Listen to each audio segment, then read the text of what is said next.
We saw earlier, we do have News 4 crews out in the field this afternoon on both sides of the river. We began our live team coverage with them with Russell Kinsaw at Interstate 64 in Ballas in West St. Louis County. Yeah, I'm monitoring conditions here on I-64 Highway 40 near Ballas Road. I'm also monitoring a situation over there. See that car?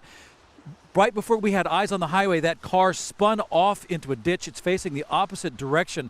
A couple of minutes ago, a police car pulled up and the female driver got out of the car, did not appear to be hurt. At this point, I'm guessing that they're waiting for a tow truck, but that is an indication that there are still slick spots on the road. But for the most part, what we have witnessed is the highway here is wet with patches of slushy road, and most of the traffic is running almost at normal speeds, but that car in the ditch is a reminder that there are still some slick spots on I-6440. Snowy conditions like these not only slow down drivers, but also first responders.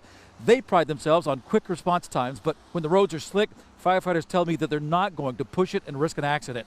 Fire trucks and ambulances do weigh much more than your average car or SUV, so they get better traction than you do, but because of how much they weigh, it takes longer to stop, and that's especially the case when there's snow on the road.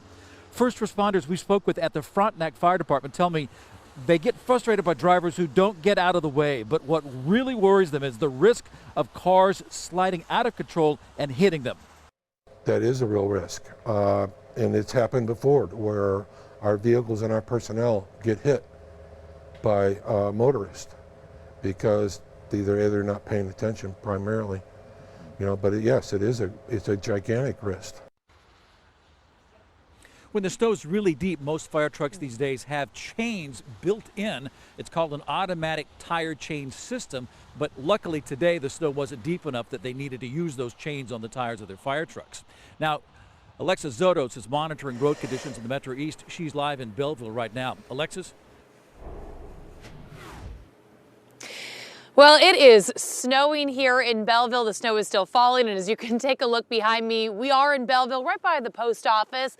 These roads are snow covered. This intersection right here has been a tricky spot. You can see this car as it's kind of making its way around the turn. We've seen a lot of cars get stuck here, and we also saw, take a look, some people helping those who couldn't quite make it up the hill. Always good to see that. It warms your heart on a cold day to see those good Samaritans get out and really help people try to navigate these snow-packed roads in the Metro East.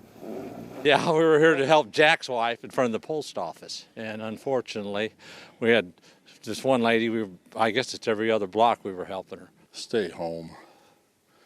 If you don't have to go out, stay home.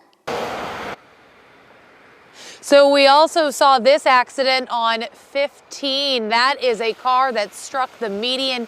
You see an IDOT cloud. They look to stop and help that driver. We did talk to that driver. They seemed okay, shaken up for sure, but not injured terribly. But this has really been the story across the area. A lot of accidents.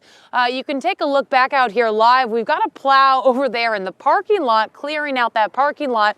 But these roads throughout the city of Belleville definitely look like the plow could make its way over here. The larger roads, the highways and the interstates here in Illinois, we actually saw were in much better condition, pretty slushy, but we were still seeing cars, of course, hitting the median, a couple of other cars that were in the ditch. So it's a good reminder that even if the road looks pretty good, to take it easy, take it slow, and leave yourself plenty of room so that if another car can't quite handle those roads, that you have enough room to brake in case they do spin out.